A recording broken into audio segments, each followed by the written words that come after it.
Signing star career point की online classes में आपका हार्दिक स्वागत है। मैं हूं आदित्य प्रजापति। अपन पढ़ रहे थे फिजिक्स के अंदर आज का टॉपिक है कूलॉम का नियम। कूलॉम से लॉ पढ़ने वाले हैं अपन। आज इस टॉपिक को अपन पूरा पढ़ेंगे और इसके न्यूमेरिकल नेक्स्ट वीडियो में अपन करने वाले हैं। लेकिन आज इस वीडियो को अंत तक देखिए, क्योंकि आज आपके लिए कुछ एक नया मेथड लेके आए हैं। इसलिए वीडियो को पूरा देखिए, क्योंकि लास्ट में आपको किस तरह से याद करना है उसके लिए एक नया मेथड सिखाया जाएगा। इसलिए वीडियो को पूरा देखिए। चलो अब स्टार्ट करते हैं अपन कूलॉम का नियम। कूलॉम का नियम पढ़ने से पहले अपन एक कंसेप्ट को समझते हैं आवेशों की स्थिति के लिए। कंसेप्ट ये है कि जो आवेश होता है वो आवेश की तीन स्थितियां हो सकती है। तीन स्थितियां क्या है? एक तो है आवेश स्थिर हो। क्या हो? आवेश स्थिर हो। दूसरी स्थिति है कि आवेश एक समान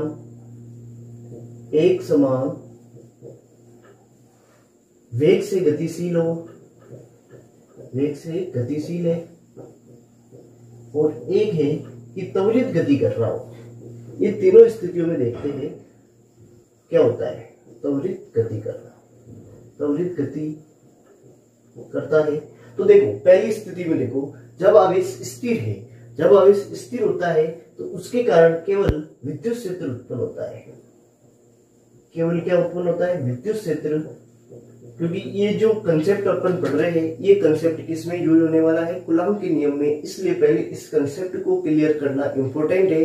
बहुत सारे को इस कंसेप्ट के बारे में पता नहीं होता है, तो इस कूलॉम नियम में एक जो पॉइंट आता है उसको समझना भी मुश्किल हो जाता है। इसीलिए पहले इस कंसेप्ट को क्लियर करते हैं।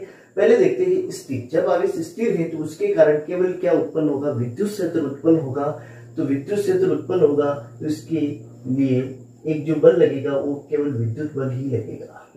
क्या लगेगा? विद्युत बल। जब दूसरी स्थिति है कि एक समान वेग से क्या है? आवेश गतिशील है। जब एक समान वेग से गतिशील होता है तो विद्युत क्षेत्र और चुंबकीय क्षेत्र दोनों ही उत्पन्न होते हैं। तो इंपॉर्टेंट है, विद्युत क्षेत्र व चुंबकीय क्षेत्र दोनों ही क्या होते हैं? उत्पन्न होते हैं। दो प्रकार के बल कार्य करेंगे जो अपन नेक्स्ट चैप्टर, आगे जो चैप्टर आएगा उसमें अपन पढ़ेंगे। विद्युत क्षेत्र और चुंबकीय क्षेत्र दोनों ही कार्य करेंगे। अब तीसरी स्थिति है कि जब त्वरित गति करता है, जब आवेश क्या करता है? त्वरित गति करता है। तो त्वरित गति करता है तो विद्युत क्षेत्र और चुंबकीय क्षेत्र तो उत्पन्न होंगे ही। विद्युत क्षेत्र व चुंबकीय क्षेत्र तो उत्पन्न होंगे। उनके साथ साथ एक और चीज निकलेगी जो है चुंबकीय विद्युत चुंबकीय किरणें।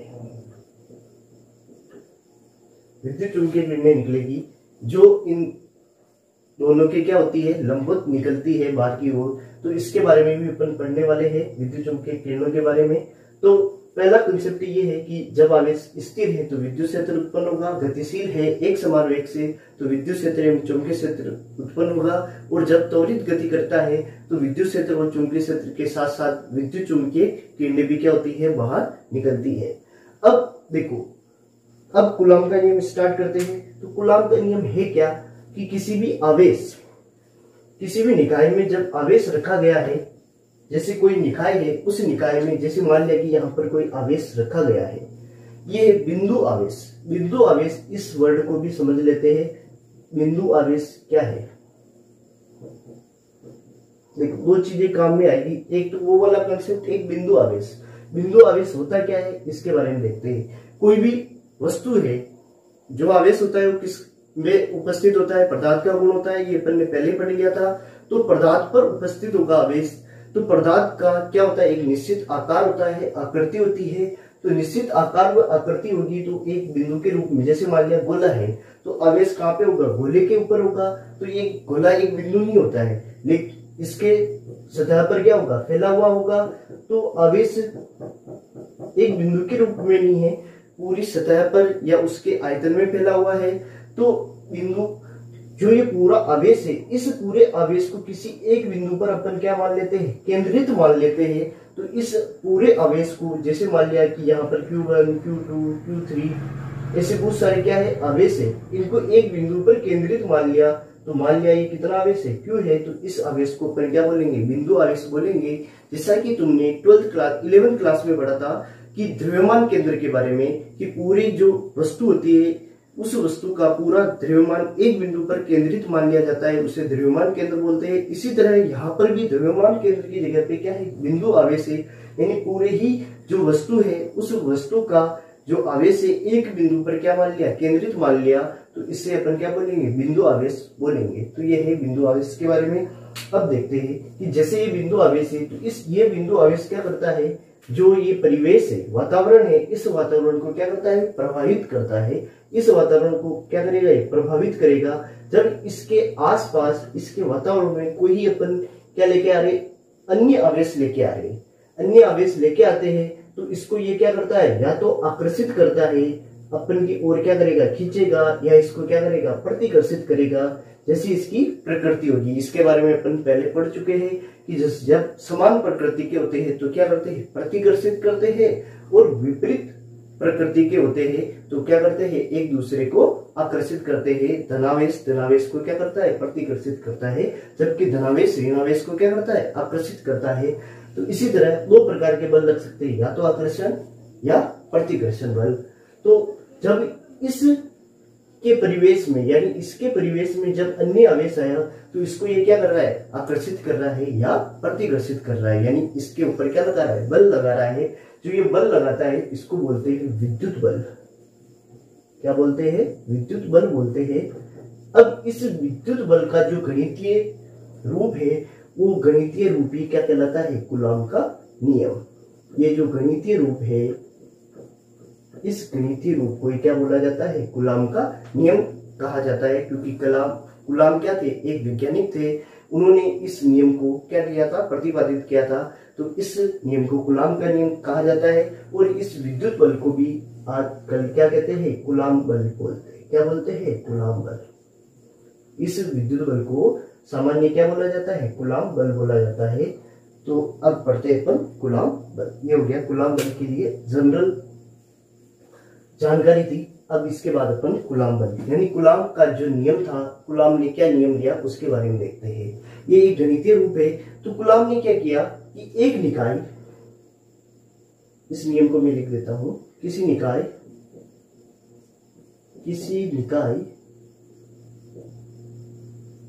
में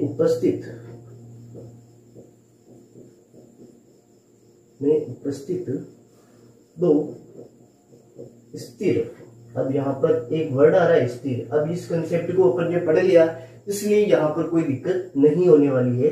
स्थिर बिंदु आवेश, बिंदु आवेश के बारे में भी अपन ने पढ़ लिया है, इसलिए कोई दिक्कत नहीं होगी। स्थिर बिंदु आवेश रखे होते हैं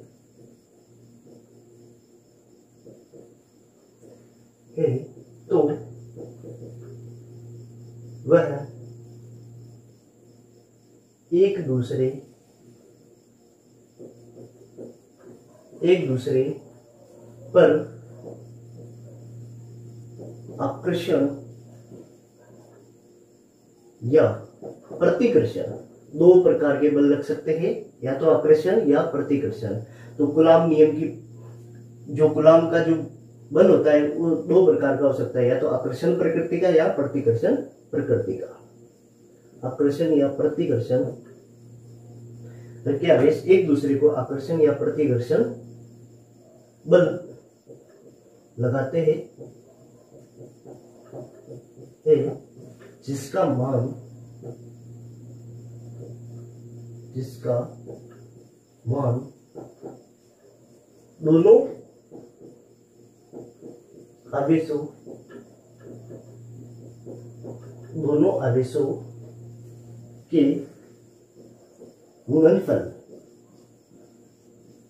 दोनों आवेशों के गुणनफल के समानुपाती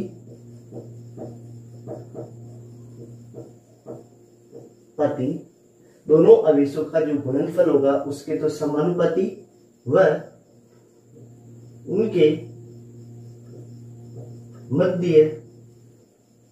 उनके मध्य दूरी के वर्ग के मध्य दूरी के वर्ग के व्युत्क्रमानुपाती होता है। व्युत्क्रमानुपाती होता है वह इसकी दिशा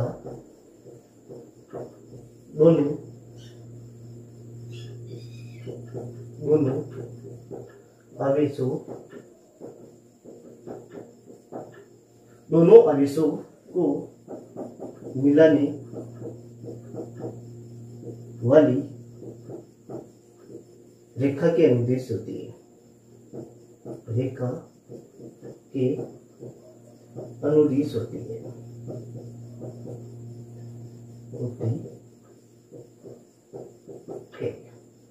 अब इधर देखो, तो ये देखो, ये जो अपन ने लिखा है इसको याद करने की कोई जरूरत नहीं है, क्योंकि अभी अपन जो लिखेंगे उससे ये ऑटोमेटिकली क्या हो जाएंगे, याद हो जाएंगे। तो देखो, किसी निकाय में उपस्थित, अब इससे ही अपन गणितीय विवेचन करने वाले इन लाइनों से अपन क्या लिखेंगे, इसका फॉर्मूला बनाएंगे। तो देखो, किसी निकाय में उपस्थित दो स्थिर बिंदु आवेश। स्थिर बिंदु आवेश का मतलब क्या हो गया, आवेश है वो क्या है, स्थिर है। इसका मतलब केवल उसके कारण क्या उत्पन्न हो रहा है, विद्युत क्षेत्र उत्पन्न हो रहा है, यानी केवल विद्युत बल ही कार्य कर रहा है, दूसरा बल कार्य नहीं कर रहा है। तो स्थिर बिंदु आवेश रखे होते हैं तो वह एक दूसरे को क्या करते हैं, आकर्षण या प्रतिकर्षण बल लगाते हैं, जिसका मान दोनों आवेशों के गुणनफल के तो समानुपाती होता है। तो पहला लाइन इसको अंडरलाइन करते हैं अपन, दोनों आवेशों के गुणनफल के समानुपाती। तो जो ये बल है, मान लिया कि F क्या है, एक विद्युत बल है जिसे कूलॉम बल भी बोलते हैं। तो ये F किसके समानुपाती, ये समानुपाती का चिन्ह होता है दोनों आवेशों के गुणनफल के समानुपाती। मान लिया Q1 और Q2 इनके क्या हो गया, गुणनफल के समानुपाती हो गया। और इसको अपन ऐसे समझ सकते हैं, यहाँ पर Q1 रखा हुआ है और यहाँ पर क्या रखा हुआ है, Q2 रखा हुआ है, और इनके बीच की दूरी क्या है, R है। तो दोनों आवेशों के गुणनफल के क्या हो गया, समानुपाती। इसको अपन ने दे दिया इक्वेशन फर्स्ट, असमीका बोला जाता है वैसे इसको।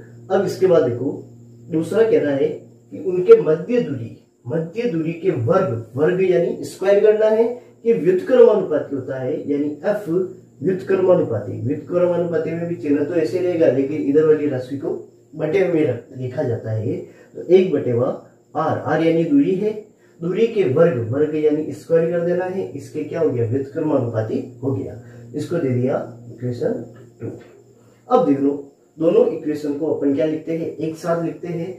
तो 1 व 2 को साथ लिखने पर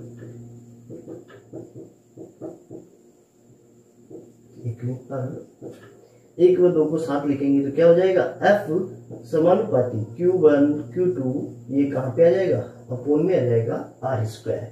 अब जब समानुपाती चिन्ह हटाया जाता है तो क्या आता है, एक स्थिरांक या नियतांक आता है।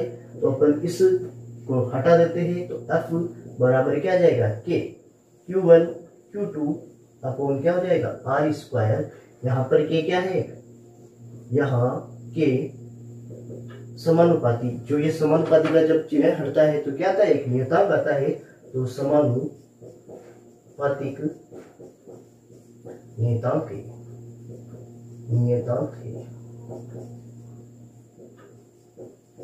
देखो, बिल्कुल इजी है ये कूलॉम का नियम, कुछ नहीं करना है। ये फॉर्मूला तुम्हें याद भी रखना है, मोस्ट इंपोर्टेंट फॉर्मूला है ये, मोस्ट इंपोर्टेंट फॉर्मूला है ये। इस फॉर्मूले का बहुत सारा यूज है, क्वेश्चन बहुत सारे इससे ही करने वाले हैं अपन। इसके जो न्यूमेरिकल करेंगे वो इस पर भी आधारित होंगे, और बोर्ड एग्जाम में भी इसके बहुत सारे क्वेश्चन आते हैं। तो देखो, इस फॉर्मूले को याद रखना है। तो इसमें दिख रहा है कि Q1 और Q2 इनका गुणनफल क्या आ रहा है, ऊपर आ रहा है। इसका मतलब आवेशों की गुणनफल के जो क्या है, समानुपाती है। R क्या होती है, दूरी होती है, तो दूरी के वर्ग के क्या है, व्युत्क्रमानुपाती है। तो ये सूत्र याद हो गया, तो ये लाइनें लिखने में कोई दिक्कत नहीं है। तो अपन को पता है कैसे लिखेंगे कि किसी निकाय में दो आवेश रखे हुए हैं जो क्या है, स्थिर है। तो स्थिर बिंदु आवेश रखे हुए हैं तो उनके मध्य आकर्षण व प्रतिकर्षण बल, ये जो बल लगता है इसकी दो प्रकृति हो सकती है, या तो आकर्षण की या प्रतिकर्षण की।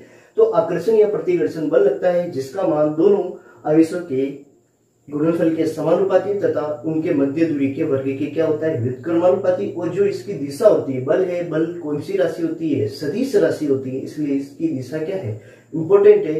तो यहाँ पर अपन दिशा भी बताएंगे। तो दिशा किधर होती है, दोनों आवेशों को मिलाने वाली रेखा की क्या होती है, अनुदिश होती है। यानी ये जो रेखा है इसके क्या होगी, अनुदिश होगी। यानी ये वाला जो आवेश है इस वाले आवेश को क्या कर रहा है, या तो आकर्षित करेगा या क्या करेगा, प्रतिकर्षित। तो मान लिया आकर्षित कर रहा है तो इधर क्या लगाएगा, बल लगाएगा। ये वाला इसको क्या करेगा, आकर्षित कर रहा है तो ये इस पे भी क्या लगाएगा, बल लगाएगा। तो जो ये दिशा है वो इसी रेखा की क्या होती है, अनुदिश होती है। तो ये हो गया कूलॉम का नियम। अब देखो कूलॉम का नियम हो गया। तो कूलॉम का नियम माध्यम पर निर्भर करता है, क्योंकि ये जो के है ये के किस पे निर्भर करता है, माध्यम पर, माध्यम पर निर्भर करता है, निर्भर करता है। जो ये के है इस के की वैल्यू किस पे निर्भर करती है, माध्यम पर निर्भर करती है।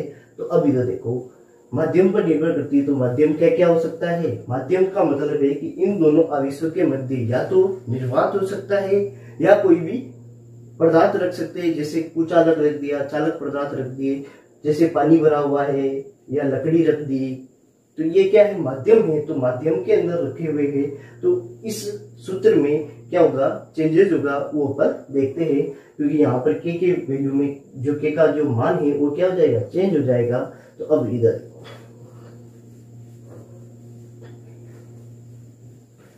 तो पहला पॉइंट अपन लिखते हैं निर्वात के लिए। किसके लिए देखते हैं, जो कूलॉम का नियम है ये किसके लिए देखते हैं, निर्वात के लिए। निर्वात के लिए, निर्वात के लिए क्या होगा, F बराबर के Q1 Q2 अपॉन क्या है, R स्क्वायर था। तो ये सूत्र तो वही रहेगा, के Q1 Q2 अपॉन क्या हो जाएगा, R स्क्वायर हो जाएगा। लेकिन निर्वात के लिए जो ये के है इसकी की वैल्यू कितनी होती है, 1/4 पाई एप्सिलॉन नॉट। ये एप्सिलॉन नॉट एक राशि है जिसके बारे में अब नेक्स्ट अपन पढ़ने वाले हैं। और इसकी जो वैल्यू होती है वो कितनी होती है, 9 × 10⁹। कितनी होती है, 9 × 10⁹। मात्रक लिखना चाहो तो देखो, मात्रक लिखना जिस दिन बताया भी था, इसका क्या बना लो, जिसका भी मात्रक निकालना है उसका फॉर्मूला बना लो। के को इस साइड ही रखो, तो ये आर कहां पे जाएगा, ऊपर जाएगा। तो एफ अपॉन में था, इधर आएगा तो किस में आ जाएगा, गुणा में आ जाएगा, आर स्क्वायर हो जाएगा। ये इसके गुणा में है, के गुणा में है, इधर भेजोगे तो किस में आ जाएंगे, भाग में आ जाएंगे। तो Q1 Q2 और इधर क्या बच गया, के। अब देखो इसका क्या बनाना है, तुम्हें मात्रक बनाना है। तो एफ क्या है, बल है, बल का मात्रक क्या होता है, न्यूटन, न्यूटन लिख दिया। आर क्या है, दूरी है, तो दूरी का मात्रक क्या होता है, मीटर होता है। इसका स्क्वायर है तो मीटर का भी क्या हो जाएगा, स्क्वायर हो जाएगा। आवेश है Q1 और Q2, आवेश है Q1 का मात्रक, आवेश का मात्रक क्या होता है, कूलॉम होता है। तो इसका लिख दिया C, इसका भी क्या होता है, कूलॉम होता है। तो इसका भी क्या लिख दिया C को C से गुणा करेंगे तो क्या हो जाएगा, C का स्क्वायर। तो ये इसका क्या बन गया, मात्रक बन गया न्यूटन मीटर स्क्वायर प्रति कूलॉम स्क्वायर। तो ये क्या हो गया, के की वैल्यू तुम्हें याद रखनी है, निर्वात के लिए इतनी होती है ना, ये भी इंपॉर्टेंट है, इन वैल्यू को तुम्हें याद रखनी है ना। अब ये तो हो गया निर्वात के लिए। अब यहाँ पर एक राशि आ रही है एप्सिलॉन नॉट। इस एप्सिलॉन नॉट के बारे में अपन देखते हैं। इसको बोलते हैं निर्वात की विद्युतशीलता। निर्वात की विद्युतशीलता, विद्युतशीलता परमिटिविटी बोलते हैं, निर्वात की विद्युतशीलता। अब निर्वात की विद्युतशीलता के बारे में देखते हैं। निर्वात की विद्युतशीलता का जो मान होता है वो कितना होता है, 8.85 × 10⁻⁻12। 8.85 × 10⁻⁻12। अब इसका तुम्हें क्या चाहिए, मात्रक चाहिए। वैल्यू है तो वैल्यू के पीछे हमेशा क्या लिखा जाता है, मात्रक लिखा जाता है। तो इसका मात्रक क्या, देखो यहाँ पर ये कहाँ पे आ रहा है, के व्युत्क्रम आ रहा है, तो इसको भी क्या कर दो, व्युत्क्रम कर दो, यानी उल्टा कर दो। तो C स्क्वायर यानी कूलॉम स्क्वायर प्रति न्यूटन मीटर स्क्वायर, इसका क्या हो जाएगा, मात्रक हो जाएगा। अब इसकी क्या बनानी है, विमा बनानी है, इंपोर्टेंट है। ये तो हो गया इसकी वैल्यू भी इंपोर्टेंट है। अब इसकी विमा पूछी जाती है बुधवार। विद्युतशीलता की विमा कंपटीशन में भी बहुत बार आती है, तो विमा बनाना सीख जाते हैं। देखो विमा पहले भी बताया था विमा बनाना, तो देखो यहाँ पर जो फॉर्मूला है उसको बनाते हैं। विमा बनाने के लिए भी क्या इंपॉर्टेंट है, फॉर्मूला। तो पहले देखो इसको मैं मिटा देता हूँ, पूरे अच्छी तरीके से देखते हैं इसको।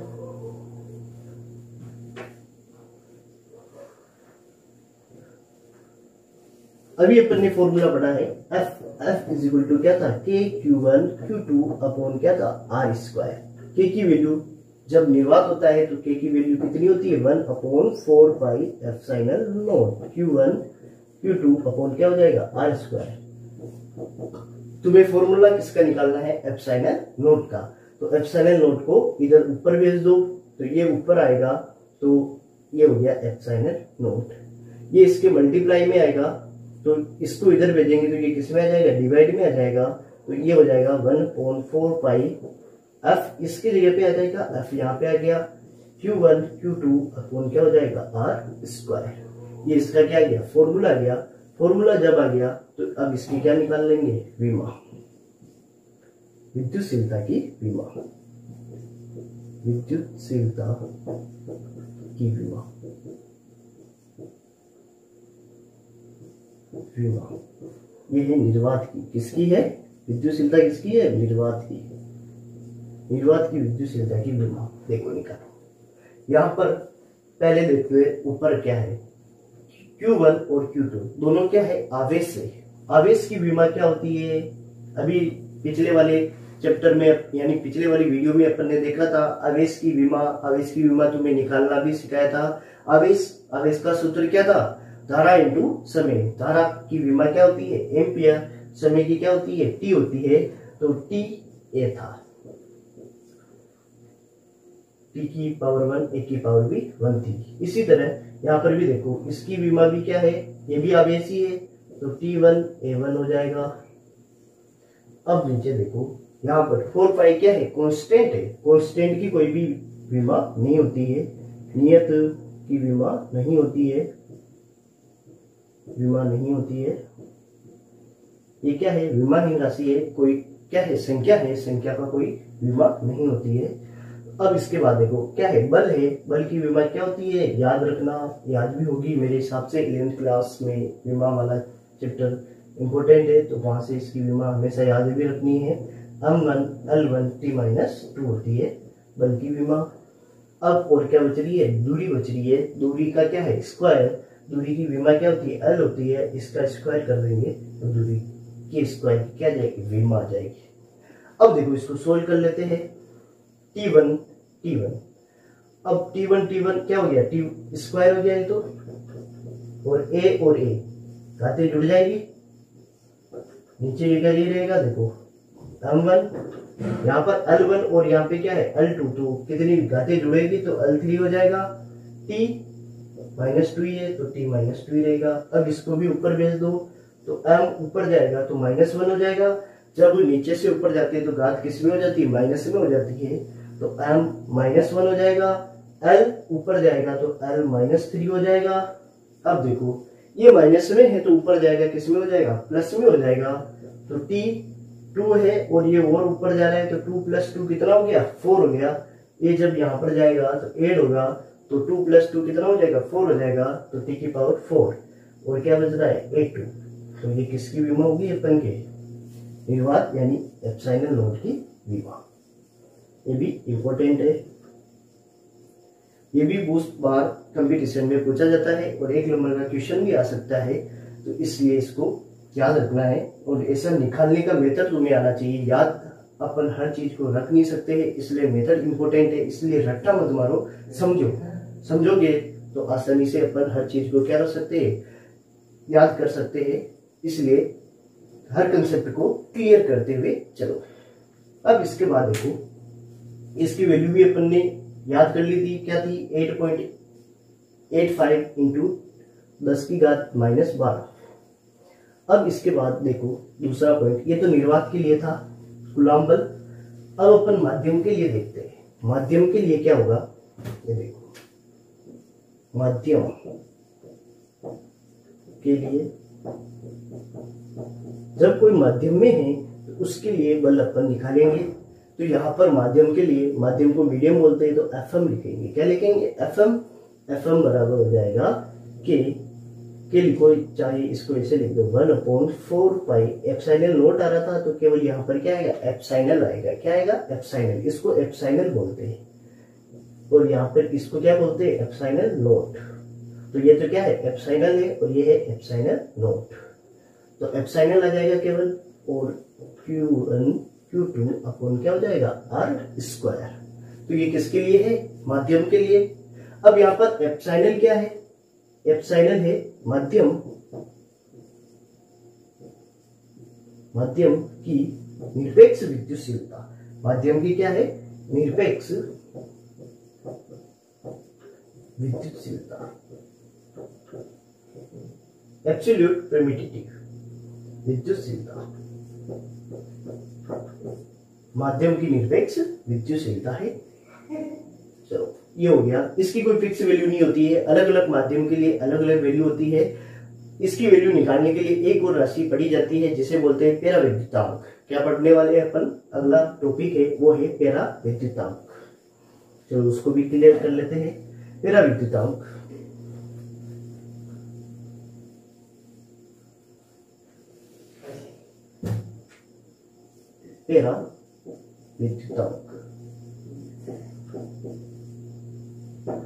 पेराविद्युतांक इंपॉर्टेंट है।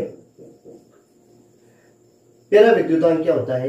पेराविद्युतांक क्या दर्शाता है? माध्यम के बारे में दर्शाता है। जब कोई दो आवेशों के मध्य अपन जो माध्यम रख रहे हैं, उस माध्यम के कारण बल का जो मान है वो क्या हो जाता है? चेंज हो जाता है। वो अपन देखते हैं किस प्रकार से चेंज होता है। जैसे मान लिया कि तीन तरह के माध्यम ले सकते हैं। एक तो है निर्वात। क्या है? निर्वात, या हवा भी बोल सकते हैं इसको, निर्वात या हवा। दूसरा है माध्यम कुचालक, और तीसरा है चालक। तो अब इधर देखो, सबसे ज्यादा जो विद्युत बल लगता है या कूलाम बल लगता है, बल का मान सबसे ज्यादा किसमें होता है? निर्वात में होता है। तो ये कंसेप्ट जो इनमें जो संबंध है, ये संबंध इंपॉर्टेंट है। देखो कंसेप्ट बन सकता है यहाँ से। F निर्वात में सबसे ज्यादा होता है, यानी जो कूलाम बल है उस कूलाम बल का मान सबसे ज्यादा किसमें होगा? निर्वात में होगा। उसके बाद किसमें होता है? कुचालकों में, और सबसे कम किसमें होता है? चालकों में इनका मान कितना होता है? 0 होता है। कितना होता है? 0। क्यों होता है? क्योंकि अपन आगे पढ़ने वाले हैं। पेराविद्युतांक का मान इसमें कितना होता है?